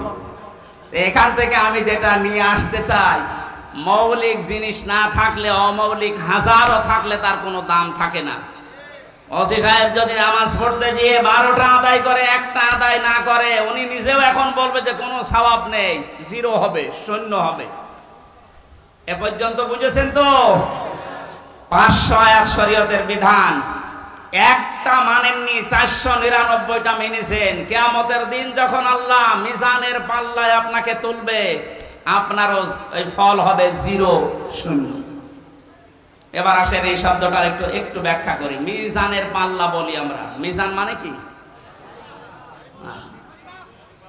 না না, মিজান মানে ন্যায় বিচারের মানদণ্ড। হাইকোর্টের সামনে দেখবেন একটা দাড়ি পাল্লা টাঙানো আছে, কি টাঙানো নেই? ও দাড়ি পাল্লা সরকার টাঙিয়েছে কি খেলা করার জন্য, নাকি ওতে একদিকে ঝুলিয়ে থাকে? সমান্তরাল। দেশের 18 কোটি মানুষকে বোঝাতে চায় দেশের সরকার যে কোন জায়গায় যদি ন্যায় বিচার না পাও, এখানে ন্যায় বিচার পাবা, এটা ন্যায় বিচারের প্রতীক। তাহলে দাড়ি পাল্লা মানে ন্যায় বিচারের মানদণ্ডের প্রতীক। এটা আমাদেরকে যে কিয়ামতে আল্লাহ মাপ দেবেন, আমরা জানি যে কিয়ামতে আল্লাহ মাপ দেবেন আমল। কি মাপবে? আমলের মাপ দেবে না মিজানের পাল্লায়। এটা শুনেছেন কোনদিন নাকি আজকে শুনলেন? কিয়ামতের দিন আল্লাহ মাপ দেবে কি? আমল। বলেন বলেন। আমল মানে কি? কে বললো আমল মানে নেক কাজ? মানে আমল মানে শুধু কাজ। নেক কাজ হতে হলে তো সালিহাত ধরতে হবে। তাহলে আমল মানে বাংলায় কি বলেন? কাজ। এখানে যারা আছে, ক্লাস চলছে, আমার ডক্টর গোলাম রব্বানী, আপনাদের নওগাঁয় বাড়ি, ডক্টর লোকমান স্যার এইভাবে হাতে কলমে উনি শেখাতেন। তো তোমরা কাজ করতে চাও, এই যে এই মঞ্চটার কথা বললাম, এটা যদি আমি স্যারকে বলি, স্যার এই মঞ্চটা আপনি মেপে দেন, উনি দাড়ি পাল্লায় তুলে দেবে। এটা মাপার জন্য একটা যন্ত্র আছে না? কি নাম? কি? ফিতা। নাম কি? ফিতা দিয়ে মাপলে বুঝতে পারবে না কত কত ইঞ্চি কত ফুট।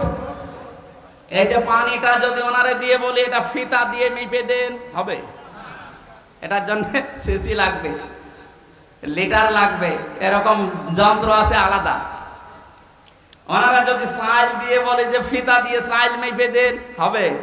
ওটার জন্য বাটখারা লাগে, কেজি লাগে। পৃথিবীর প্রতিটা জিনিস যে তো মাপ করার জন্য আলাদা আলাদা যন্ত্র আছে। তাহলে আমল মানে আমরা সবাই বলছি আমল মানে কাজ। আমল মানে, আমল হচ্ছে আরবি, বাংলায় কাজ, ইংরেজিতে ওয়ার্ক। তো এই যে কাজ, আমি স্যারকে যদি বলি স্যার এই 5 কেজি কাজ মেপে দেন, এ পাগল বলবে না? কাজ কি দাড়ি পাল্লায় মাপে মানুষ যে 5 কেজি কাজ আর এদিকে 10 কেজি কাজ? হবে? কাজ মাপতে হলে একটা আলাদা যন্ত্র আছে। সে যন্ত্রের নাম কি? না, আপনারা এলাকায় কি পড়াশোনা নেই নাকি? কি পড়েন? কামেল পাস করেন, অনার্স মাস্টার্স করেন, একটু বুঝে বুঝে পড়া যায় না? কাজ মাপতে হলে একটা আলাদা যন্ত্র আছে, ওই যন্ত্রের নাম হচ্ছে গুরুত্ব। নাম কি? কাজ মাপে মানুষ গুরুত্বের ভিত্তিতে। স্যার যদি এক কনস্টেবলকে ডাক দিয়ে বলে জয়পুরহাট সদরে যাও, এই 500 টাকা দিয়ে আসো, এখন উনি সকাল থেকে আশায় আছে যে টাকা দিয়ে আসবে। 2-3 ঘন্টা পরে খোঁজ নিয়ে দেখছে 1-1.5 কিলো যাওয়ার পরে ও কনস্টেবল মার্বেল খেলতেছে। ওনার কথা আর ওনার কাজের কোনো গুরুত্ব কনস্টেবল দিয়েছে? ওর উপরে তো উনি খুব খুশি হবে, রাজি হবে নাকি বলেন? আপনাকে আল্লাহ 500টা কাজ দিয়েছিল দুনিয়ায়, যেটা মৌলিক কাজ, এই ছাদের মতো আর খুঁটির মতো। এগুলো আপনি না করে মার্বেল খেলছেন। পরবর্তীতে যখন আল্লাহ দেখছে এ কি করে, এই গুরুত্বপূর্ণ কাজগুলো না করে ও মার্বেল খেলছে, ওনার মতো আল্লাহর রাগ হওয়া সম্ভব না। আপনার জীবনের যে মৌলিক কাজ, যা গুরুত্বের ভিত্তিতে আল্লাহ মাপবেন, 500টা কাজ দিয়েছেন, 500টা কাজের গুরুত্বপূর্ণ কিছু অংশ আছে। নামাজের যেমন 13টা। এই অজু করতে গেলে মানুষের অজু ভেঙে যায় কয়টা কারণে? 7 কারণে। বলেন কয় কারণে? এর ভেতরে যদি 6টা আদায় করেন, একটা আদায় করেননি বা নষ্ট হয়ে গেছে, আপনার পুরা অজু শেষ। ওই অজু দিয়ে নামাজ হবে? আমি কেন বলছিলাম এ কথা বারবার ক্লাসের মতো? আমাদের আজকে আমল মাপার, অনেকে মনে করে কিয়ামতের দিন এদিকে আমি 10 কেজি সওয়াব তুলে দেব, এদিকে 11 কেজি গোনা তুলে দেব, একটু কম বেশি হবে। অথবা এদিকে 11 কেজি সওয়াব, এদিকে 10 কেজি গোনা, একটু বেশি হবে, আল্লাহ জান্নাত দিয়ে দেবে। আরে ভাই, কাজ কি মানুষ মাপে দাড়ি পাল্লা দিয়ে নাকি? গুরুত্ব দিয়ে মাপতে হয়। আপনার জীবনের গুরুত্বপূর্ণ কাজই তো নেই।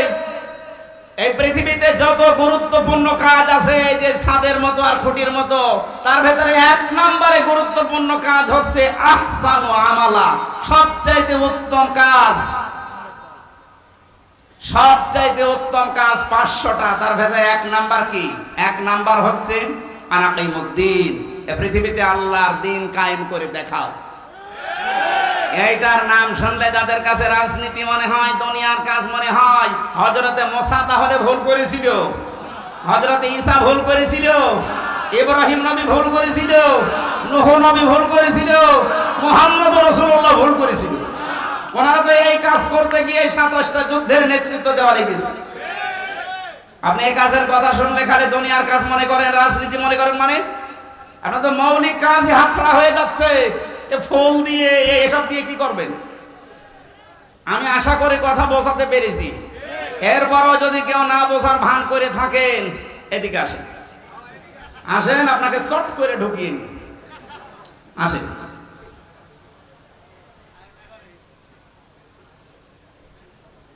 কিয়ামতে যেহেতু আপনার সামনে আপনার নেতা আগে থাকবে, এরপরে আপনি থাকবেন, এই জন্য এমন কোন মানুষের সামনে পেছনে থাকা যাবে না যারা দেখলেই আল্লাহর রাগ হয়। এরকম নেতা দেশে নেই।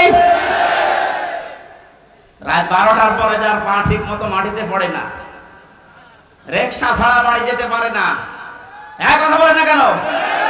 খেজুর গাছে ধাক্কা দিয়ে বলে বড় ভাই সাইড দাও, কতক্ষণ দাঁড়াবো? আপনি এই মানুষের পেছনে এখনো থাকবেন? কালকে এই বাংলাদেশের ইসলামী আন্দোলনের একজন সর্বোচ্চ নেতা, আপনাদের রাজশাহীতে বাড়ি, অধ্যাপক মুজিবুর রহমান, উনি ঘোষণা দিয়েছে এই দেশে যেন কোনো মদখোর, কোনো মাতাল আপনার এই সিলটা না পায়। এটা তো উনি বানিয়ে বলেছে, সূরা ইয়াসিনের ব্যাখ্যা এটা। এমন মানুষকে আপনি এইটা দেবেন না যে সামনে ওই লোকটা থাকলে আল্লাহর আগে রাগ হয়ে যাবে, আপনার পর্যন্ত যাবেই না। এখানে আল্লাহ যেহেতু নবীকে 7টা নামে ডাক দিয়েছিলেন, তার ভেতরে প্রথম ইয়াসিন, এরপরে তহা, এরপরে আব্দুন বা আব্দুল্লাহ, এরপরে মুজাম্মিল, মুদ্দাসসির, আহম্মদ, মুহাম্মদ। আমরা প্রতিটি শব্দের ব্যাখ্যা আছে, এত কথা বলতে গেলে মেলা রাত হয়ে যাবে। আমরা রবিউল আউয়াল মাস, যেহেতু এই মাসে নবীজির জন্ম, এই মাসেই মৃত্যু। বিশ্ব নবী এই মাসে এসেছিলেন, এই মাসে ইন্তেকাল করেছেন। তাকে নিয়ে বিশেষ করে যে মাতামাতি হয় এই রবিউল আউয়াল আসলে, এটা কোরআন হাদিসে বর্ণিত নেই। আমাদের রাষ্ট্রীয়ভাবে একদিন ছুটি দেওয়া আছে মিলাদুন নবী, নবীর জন্ম বৃত্তান্ত আলোচনা করার জন্য না। নবীর জন্ম বৃত্তান্ত আলোচনা করার জন্য রাষ্ট্রীয় শোকের দরকার নেই, রাষ্ট্রীয় ছুটির দরকার নেই। নবীজি যেটা দিয়ে দেশ চালিয়েছিলেন এইটা কিভাবে চালানো যায় সেই পদ্ধতি আবিষ্কার করে, তাহলেই হবে রবিউল আউয়াল পালন করা। আপনি কি একজন সাহাবীর চাইতে বেশি ভালোবাসা মহব্বত রাসূলুল্লাহকে দিতে পারবেন? বলেন। এই যে মিলাদ নিয়ে যারা আজ মাতামাতি করে, আমি কালকে বগুড়া ছিলাম, খালি মিলাদ নিয়ে যেভাবে মিছিল লাগিয়েছে এরা বুঝে করুক না বুঝে করুক আমি ওটা জানি না, কিন্তু বাস্তবতা হচ্ছে শুধু যদি কেউ মিলাদ মানে জন্ম, মিলাদ মানে কি শুধু জন্ম নিয়ে কেউ যদি আনন্দে থাকে সে জাহান্নামে যাবে, শুধু জন্ম নিয়ে। কারণ নবীজির ইন্তেকালের 600 বছর পরে এই মিলাদ আবিষ্কার করেছে মানুষ। তাহলে এই 600 বছরে তো মিলাদ হয়নি দুনিয়ায়, ওরা জান্নাত যাবে না? বলেন। আপনি এই 600 বছর পরে কোথায় পেলেন এটা? ইসলামের ভেতরে নতুন কিছু আবিষ্কার যে করে সে বেদাত করে, আর বেদাত করলে সে গোমরা, আর গোমরা হলে সে জাহান্নামী। আপনি একটা কথা খণ্ডন করতে পারবেন? এবার আসেন আমি দলিল দিচ্ছি। দুইজন চাচা ছিল নবীজির জন্মে খুশি, একজন আবু লাহাব আর একজন আবু তালেব, এরা আপন চাচা। এই দুইজন এত বেশি খুশি হয়েছিল নবীর জন্মে, যারা সংবাদ দিয়েছে তাদেরকেও আজাদ করে দিয়েছে। আর আবু তালেবের জীবনী পড়েছি, ও নিজের সন্তান আলীকে কাছে রাখতো না, কিন্তু ভাতিজা মোহাম্মদ এতিম, বাবা নেই মা নেই, এই জন্য নিজের কাছে রাখতো। এত আদর করেছে, বলতো ভাতিজা আমি তোমার ধর্ম মানি না, কিন্তু তোমার শরীরে কেউ আঘাত করুক এটা আমি বেঁচে থাকতে সহ্য করবো না। তা আপনি আর কি করেন বলেন তো? নবীর জন্ম আসলে সেই লোকটার দিকে তাকান। ও জীবন পর্যন্ত দেওয়ার মতো এইরকম মহব্বত করতো রাসূলকে। তো মারা যাওয়ার সময় নবীজি যখন বললেন ইয়া আম্মি আবি তালিব লা ইলাহা ইল্লাল্লাহ হাজ্জুল লাকা ইনদাল্লাহি ইয়াউমাল কিয়ামাহ, বুখারী শরীফের হাদিস। নবীজি মাথার কাছে এসে বলেন চাচা, আশপাশে মানুষজন দাঁড়িয়ে আছে, আপনার জোরে বলার দরকার নেই, আমার কানের কাছে মুখ নিয়ে শুধু আস্তে করে বলেন লা ইলাহা ইল্লাল্লাহ মুহাম্মাদুর রাসূলুল্লাহ বলার দরকার নেই, কারণ ওটা আমি নিজে আমি জানি। আপনি শুধু আল্লাহর একাত্মবাদের স্বীকৃতি আমার কানে শোনান, কারণ আমি সাক্ষী, আমি শাহেদ। আমি কি শাহিদা ওয়া মুবাশশিরা ওয়া নাযীরা, এই শব্দগুলো কোরআনে নেই? আমি যে সাক্ষী, কিয়ামতে তো বলা লাগবে।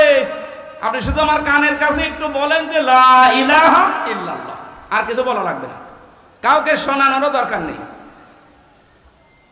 এরা যদি বলতে পারেন কিয়ামতের ময়দানে আমি নবী আপনাকে আল্লাহর দরবারে ঝগড়া করে জান্নাতে নিয়ে যাব, বলে নাই।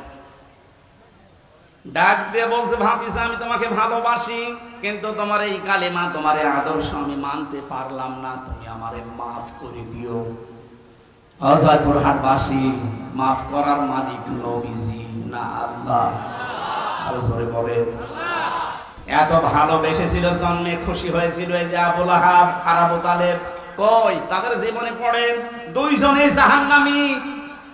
আগুনের ফিতা লাগিয়ে দেবে পায়ের নিচে, মাথার মগজ পর্যন্ত ফুটবে। তারা শুধু জন্মে খুশি ছিল, মিলাদে খুশি ছিল।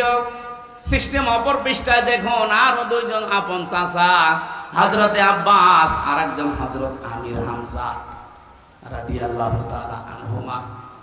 এই দুইজন চাচা শুধু জন্মেই খুশি ছিল না, জন্মের সময় তো তারা খুশি হয়েছে, সবচেয়ে বেশি খুশি হয়েছে এই দুইজন চাচা নবীর আদর্শে। হযরত হামজা নবীর আদর্শ মানতে গিয়ে নিজের জীবন দিয়েছে, 70 টুকরা হয়েছে, তারপরও পিছপা হয়নি। কথা বলেন না কেন?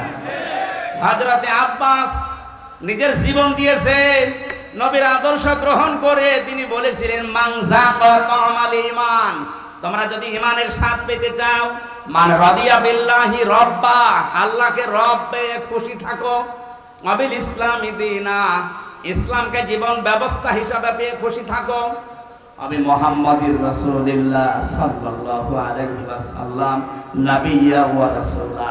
রাহু মুসলিম, মুসলিম শরীফের হাদিস। নবীজিকে, বিশ্ব নবী মুহাম্মদুর রাসূলুল্লাহকে নবী এবং রাসূল পেয়ে খুশি থাকো।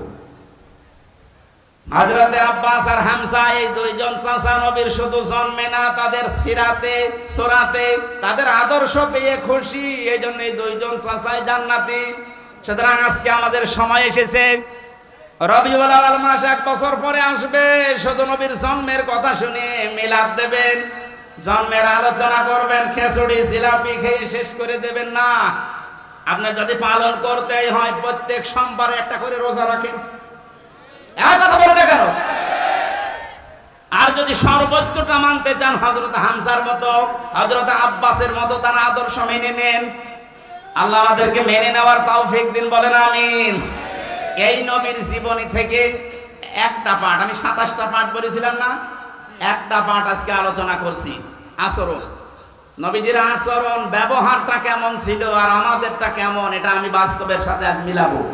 সূরা আলে ইমরান 159 নম্বর আয়াত, একটা মাত্র আয়াত পড়েছি।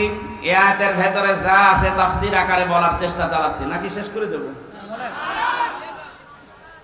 জবান খুলে কোরআনের আয়াতে প্রবেশ করেন। আউযু বিল্লাহি মিনাশ শাইতানির রাজীম, বিসমিল্লাহির রহমানির রহিম। ফাবিমা রাহমাতিম মিনাল্লাহি লিনতা লাহুম ওয়ালাউ কুনতা ফাসসান গালিযাল কলবি লানফাদ্দু মিন হাওলিক ইলা আখির আয়াত। সূরা আলে ইমরান নামকরণ আছে, ঐতিহাসিক প্রেক্ষাপট আছে, শানে নজুল আছে, এই আয়াতের ব্যাকগ্রাউন্ড আছে। এগুলো বিভিন্ন মাহফিলে তাফসিরে আপনারা সহজে পেয়ে যাবেন। আমরা এবার মূল শিক্ষায় যাচ্ছি। আল্লাহ পাক বলেন, হে নবী, আমি দয়া করে আপনার অন্তরের ভেতরে, আপনার অন্তরটা মোলায়েম, কোমল, সহজ, সরল, সফট করে বানিয়েছি। আপনি যদি কঠোর হতেন, কর্কশ ভাষী হতেন, তাহলে আপনার কাছে মানুষ ভিড়তো না, আপনার আশপাশ থেকে মানুষ সব চলে যেত। আপনি যেহেতু নরম দিলের মানুষ, মানুষদেরকে আপনি ক্ষমা করেন আর তাদের জন্য ক্ষমা চান। কোন কাজ করতে হলে যারা অধীনস্থ আছে তাদের সাথে পরামর্শ করে করবেন। কাজটার যখন সিদ্ধান্ত নেওয়া হয়ে যাবে তখন ভরসা করবেন একচ্ছত্রভাবে আল্লাহর উপরে। যারা ভরসাকারী তাদের আল্লাহর উপরে ভরসা করাই উচিত। এটা বাংলা অর্থ ছিল। এবার আমরা তাফসিরে যাই।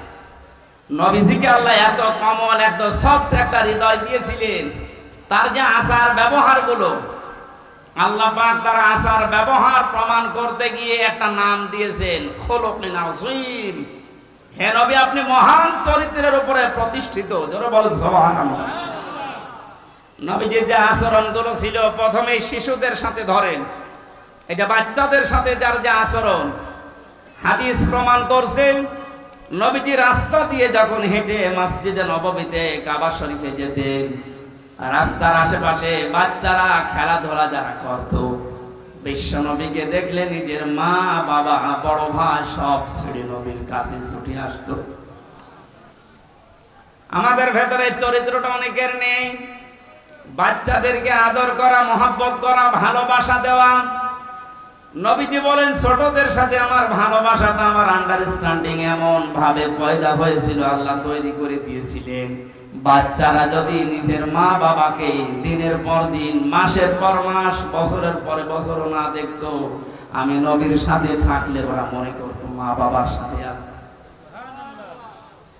হযরতে যায়েদ রাদিয়াল্লাহু তাআলা আনহু, তিনি বিক্রি হয়ে গেলেন একবার ছোটবেলায়। ভাগ্য তাকে খাদিজাতুল কুবরার কাছে পৌঁছিয়ে দিয়েছে। হযরতে খাদিজা তার স্বামী মুহাম্মদুর রাসূলুল্লাহর কাছে উপহার দিলেন যে কামে কাজের লোক হিসাবে আপনাকে দিলাম, আপনি খেদমতের জন্য নিয়ে নেন। 7 দিন হয়ে গেছে। হযরতে যায়েদের বাবা এবং চাচা খবর পেয়েছে মক্কাতে মুহাম্মদুর রাসূলুল্লাহর কাছে আছে তার সন্তান। জয়পুরহাটবাসী একটু নিজের জীবনের সাথে মিলান্ত। নিজের আপন চাচা, আপন বাবা এসে বলছে, মুহাম্মদ, শুনতে পেরেছি আমাদের সন্তান তোমাদের কাছে আছে, ফেরত দিয়ে দাও। নবীজি ডাক দিয়ে বললেন, আপনারা কে? আমি চিনি না। বলে, আমরা যায়েদের পিতা, আর এটা যায়েদের চাচা। বিশ্ব নবী বলেন, আপনারা যদি চাচা আর বাবা হয়ে থাকেন, যায়েদ যদি আপনাদেরকে চিনতে পারে আর যদি যেতে চায়, আমি বাধা দেব না। কিন্তু যায়েদ যদি যেতে না চায়, আপনারা জোর করে নিয়ে যেতেও পারবেন না। পিতা বললেন, হ্যাঁ, আপনি অবশ্যই যুক্তিপূর্ণ কথা বলেছেন। হযরতে যায়েদকে নিয়ে আসা হলো। নবীজি জিজ্ঞাসা করলেন, যায়েদ, এদেরকে চেনো? হযরতে যায়েদ বলে, হে রাসূল, এটা আমার বাবা আর এটা আমার চাচা। হযরতে যায়েদের পিতা ডাক দিয়ে বলে, যায়েদ, তাড়াতাড়ি বাড়িতে চলো, তোমার মা কান্নাকাটি করছে, অসুস্থ হয়ে গেছে কাঁদতে কাঁদতে।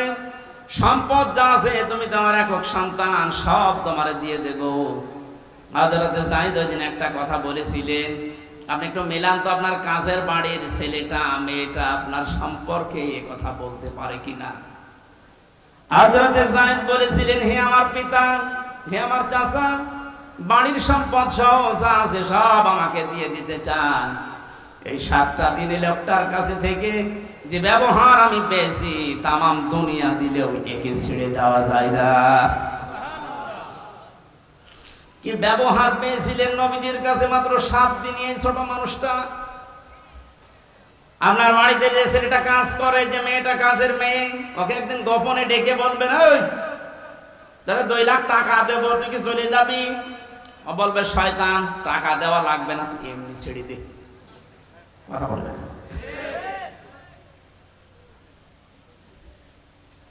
হযরতে আনাস ডাক দিয়ে বলে, আমি কাজের মানুষ ছিলাম, আমার মা উম্মে সুলাইম নবীজি যখন মদিনায় হিজরত করে আসে, তখন আমার মা আমাকে হাদিয়া দিয়েছিল। 10টা বছর নবীজির বাড়িতে আমি খেদমত করেছি, যখন যেটা লাগে আমি এনে দিতাম।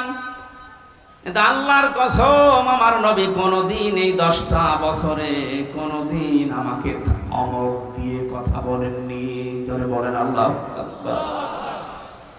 বিষয়টা শুনতে যত সহজ মনে হচ্ছে, যে যে চেয়ারে বসে আছেন ওই জায়গা থেকে ভাবেন তো, আপনার অধীনস্থ লোকদের সাথে আচরণ করা কত কঠিন। 10 বছর না, 10টা দিনও আপনি পারবেন না।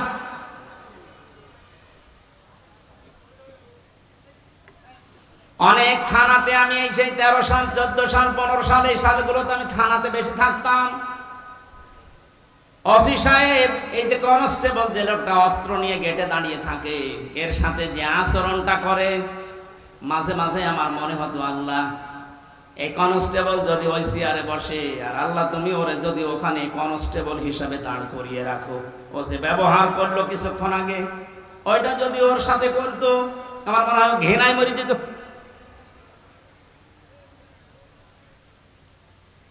আপনার তার শুকরিয়া আদায় করা দরকার ছিল যে ও একজন মানুষ, ও ডিগ্রি পাস, আমিও ডিগ্রি পাস, আমাকে আল্লাহ চেয়ারে বসিয়েছে আর ওরে অস্ত্র নিয়ে দাঁড় করিয়েছে গেটে।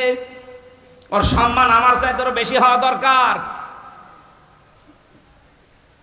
এই আচরণগুলো অনেকে মনে করছে যে দুনিয়ার বিষয় না, এগুলো সব আখিরাতের বিষয়। আল্লাহর নবীর কাছ থেকে রবিউল আউয়াল মাসে যদি এই কাজগুলো আপনি নিতেই না পারেন, তাহলে কি নেবেন এই মাসে? শুধু জিলাপি আর খিচুড়ি। নবীজি আচরণ করেছিলেন যুদ্ধবন্দীদের সাথে, অথচ বাংলাদেশে আয়না ঘর বানিয়ে কি অবস্থা করেছে মানুষের সাথে। আমার সাথে একজন আলেম ছিল জেলখানায়, মাওলানা মুফতি ফখরুল ইসলাম। এই লোকটা মাঝে মাঝে গভীর রজনীতে আমার পাশেই থাকতো, চিল্লিয়ে উঠতো, কি হয়েছে ভাই? বললাম, যখন আয়না ঘরে ছিলাম, ওই জায়গায় আমার এই যে হাতের পায়ের ভেতরে হাত দিয়ে সামনে যে রডের দেওয়াল ছিল, এই রড ধরে আবার আটকে দিত হাত। খালি বলতাম, আল্লাহ তুমি আমাকে মরণ দাও না, একটু শোবার মতো ব্যবস্থা করে দাও। মানুষ তো শুয়ে থাকতে পারলে যে কত শান্তি, এটা আমি হাড়ে হাড়ে টের পেয়েছি। ওই 6 মাসে 6টা মাস আমাকে শুইতে দেয়নি। হাত এভাবে 24 ঘন্টা বাঁধা, শুধু পোশাক পায়খানার জন্য 1.5-2 মিনিট সময় দিত, আর খাবারের জন্য যা দিত খাওয়ার মতো না। 3-4টা তরকার এক জায়গায় দিয়ে মনে হচ্ছে কে মাখিয়ে খেয়ে ফেলে দিয়েছে সেটা। মানুষের শরীর যে খারাপ হয়ে যায় তার বাস্তব প্রমাণ দেখেননি ব্যারিস্টার আরমানের? ও চেহারা কি হয়ে গেছে? আমি 10 দিন ছিলাম মাটির নিচে মাত্র, তাই আমি নিজেকে চিনতে পারছিলাম না। আর সে 8 বছর, অথচ বিশ্বনবী যুদ্ধবন্দী যারা সাহাবীদেরকে বলতেন নিজেরা না খেয়ে থাকবা, যুদ্ধবন্দীদেরকে ভালো খাবারটা খাওয়াবা। আর আপনি নিজেও তো বলেন ওই নবী আমার ওই নবী আমার নবী। আপনি হজ করে আসেন, সালাম দিয়ে আসেন, সেখানে গিয়ে আপনি জানতেন না যে 15.5 বছর কত মানুষ মাটির নিচে আছে। আয়না ঘরের সাথে যারা সম্পৃক্ত তারা জানতো না। তারা তো সব নাম দেখেছেন, কামরুল আহসান, কি সুন্দর নাম, সৌন্দর্যের প্রতীক কামরুল আহসান। এত সুন্দর নাম নিয়ে লোকটা ঘুমাতো কি করে রাতের বেলা? আয়না ঘরের দৃশ্যগুলো তো অবশ্যই আপনি মাঝে মাঝে যেয়ে দেখে আসতেন।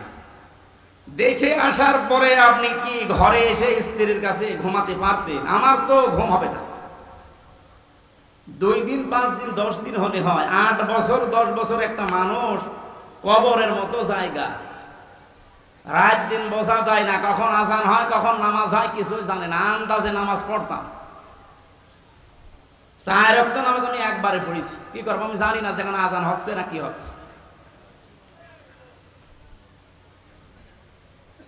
নবীজি গভীর রজনীতে যুদ্ধবন্দী যারা ছিল বদরের ময়দানে, তাদের কাছে যে দেখলেন একজনের হাত একটু টাইট করে বাঁধা। নবীজি বললেন, সাহাবী কারা আছো, এর হাতটা একটু খুলে দাও। ওয়ায়ুতিমুনা আত-তাআমা আলা হুব্বিহি মিসকিনা ওয়া ইয়াতীমা ওয়া আসীরা। যারা জান্নাতে যেতে চাও তারা ইয়েতিম, মিসকিন, অসহায় এবং যুদ্ধবন্দী যারা, বিশেষ করে যারা বন্দী জীবনে আছে তাদেরকে খাবার খাওয়াও, এ নির্দেশকার। আর আপনি কি করলেন? আবার জান্নাতে আপনার বলে হক আছে দাবি করে অনেকে। যা করেছেন আমার মনে হয় জান্নাতে আপনার হক নেই, আপনার হক আছে জাহান্নামে। নবীর উম্মত পরিচয় দিতে আপনার লজ্জা লাগবে না কিয়ামতে? নবীজি কি করলেন আর আপনি কি করেছেন? হচ্ছে না আমাদের আচরণ। শুধু রবিউল আউয়াল আসবে চলে যাবে, আপনি যদি এই আচরণগুলো ব্যবহারগুলো নিতে না পারেন তো কি হবে? খেচুড়ি আর জিলাপি খেয়ে পায়খানা করে। আল্লাহর নবী আচরণ করেছিলেন তার স্ত্রীদের সাথে। বিশ্বনবী নিজে রাষ্ট্রের দায়িত্ব পালন করে এসে দেখেন হযরত আয়েশা রুটি বানিয়েছেন, আর বকরি রুটিগুলো একটা একটা করে নিয়ে চলে যাচ্ছে। অনেক রুটি বানাতে বানাতে ছোট মানুষ ঘুমিয়ে গেছে। আমার মনে হয় আমাদের মতো স্বামী যারা চাকরিজীবী ব্যবসায়ী মাঠে কাজ করে, বাড়িতে এসে যদি দেখতো যে তরকারি ছাগলে নিয়ে যাচ্ছে আর বউ পড়ে পড়ে ঘুমাচ্ছে, ওখানে পিটিয়ে হাত মারা করে ফেলতো। কাজ কাম নেই বাড়িতে, কি করো কি? নবীজি এসে নিজে আটাগুলো, নিজে খামের বানিয়ে আটাগুলো তৈরি করে, রুটিগুলো তৈরি করে, গোশত তৈরি করার পর হযরতে আয়েশাকে এবার ডাকলেন। ডাক দিয়ে বলে, আয়েশা, দেখলাম তুমি ঘুমিয়ে গেছো, তোমার ঘুমের ডিস্টার্ব হবে এই জন্য কিছু বলি নাই। আমি নিজেই নতুন করে আটা খামির করে রুটি বানিয়ে গোশত বানিয়ে রেখে দিয়েছি, এসো আমরা 2 জন খাই। হযরত আয়েশা কেঁদে ফেললেন। নবীজির বুকের ভেতরে মাথা নিয়ে বলেন, হে আমার স্বামী, দুনিয়াতে আমার কোনো দুঃখ নেই, কোনো আফসোস নেই। এই কথা বলার মতো স্ত্রী বাংলাদেশে কম না বেশি? নেই। আমরা যে আচরণ করছি তাদের সাথে হচ্ছে না। আমারটা হচ্ছে না কারণ এটা রেকর্ড হচ্ছে, মিথ্যা কথা তো বলা যাচ্ছে না। এখনই ম্যাডাম লাইভ দেখছে। আমার আচরণটা আরো সংযত হওয়া লাগবে। আমরা যেন রবিউল আউয়াল মাসে আমি সহ এখানে যত স্বামী আছি প্রত্যেককেই যেন রাসূলুল্লাহর মতো এই চরিত্র নিতে পারি, বলেন আমিন।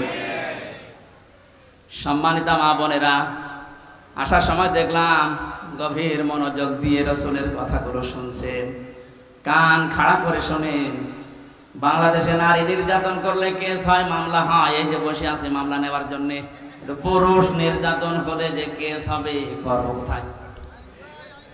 এজন্য আমরা চাচ্ছি আপনাদের কারণে দেশের 100 জনের 98টা স্বামী মানসিক রোগী হয়ে যাচ্ছে। আপনি উদার হবে। মেয়েদের ছোট মনের কারণে সংসারে শান্তি নেই। হাজারো মেয়ে লোক বউ এমন আছে নিজের বাবা মা নিজের ভাই বোনের জন্য যদি স্বামী খরচ করে বলে অসুবিধা নেই, অথচ স্বামী যদি তার নিজের ভাই বোনের জন্য একটু কিছু করে, অনেক বউ আছে মন খারাপ করে। এরকম ছোট মনের বউ আছে? কার হাত তোলেন তো। না না, আমি হাসির করা কি করি, এই দুইজন হাত তুলেছে বিয়ে না করি। আমি জানি বিবাহিত মানুষ হাত তুলবে না, কারণ এটা কিন্তু ভিডিও হচ্ছে, ও দেখবে যে আমার বাড়িওয়ালা হাত তুলেছে কিনা। না, আপনি উদার হন। কি করবেন, আপনি তো আর 50 বছর পরে দুনিয়া থাকবেন না। মাঝখান থেকে আপনি এই আচরণের কারণে জাহান্নাম খরিদ করে নিয়ে যাচ্ছেন। আপনার মতো পাগল আর কেউ নেই। আপনার সম্পত্তি পড়ে থাকবে, মাঝখান থেকে আপনি জাহান্নামে হয়ে যাচ্ছেন। অথচ নবীজি বলেন, কোন স্ত্রী যদি চায় যে আমার স্বামী বেশি দিন বেঁচে থাক, আমার স্বামীর সম্মান মর্যাদা টাকা পয়সা আরো বেড়ে যাক, সে যেন মাঝে মাঝে স্বামীকে তাগিদ দেয়, তুমি যাই করো রক্তের সম্পর্কগুলো ঠিক রাখো। এরকম বলার মতো বউ আছে? নেই। আরো কি করে রক্তের সম্পর্ক নষ্ট করে দেয় সেই বুদ্ধি দেয়। শাশুড়ি গল্প করে মানুষের কাছে মাঝে মাঝে যে আমার এই জামাই খুব ভালো, শুধু আমার মেয়ের কথা মতো চলে, আর এই যে ছেলেটা আমার এটা একটা হারামজাদা, শুধু বড় কথা মতো চলে। আপনি শাশুড়ি, আপনার মনের ছোট কেন? একটু উদার হতে পারেন না? নিজের মেয়ে ভুল করলে মাফ করে দেন, আর বৌমা একটু কিছু করলে আপনি তার ছেলের কানে তুলে দেন। আপনি মানুষ, আপনি ডাইনি। আপনি নামাজ দিয়ে রোজা দিয়ে কালো বোরকা দিয়ে জান্নাত যেতে পারবেন না ওই মেয়েটার বরদোয়ার কারণে। আল্লাহ আমাদের আচরণগুলো রাসূলের কাছ থেকে নেওয়ার তৌফিক দাও, বলেন আমিন। আন্তর্জাতিক জীবনে তার চরিত্র আছে। প্রত্যেকটা জীবনে বড়দের সাথে কিভাবে আচরণ করা লাগে।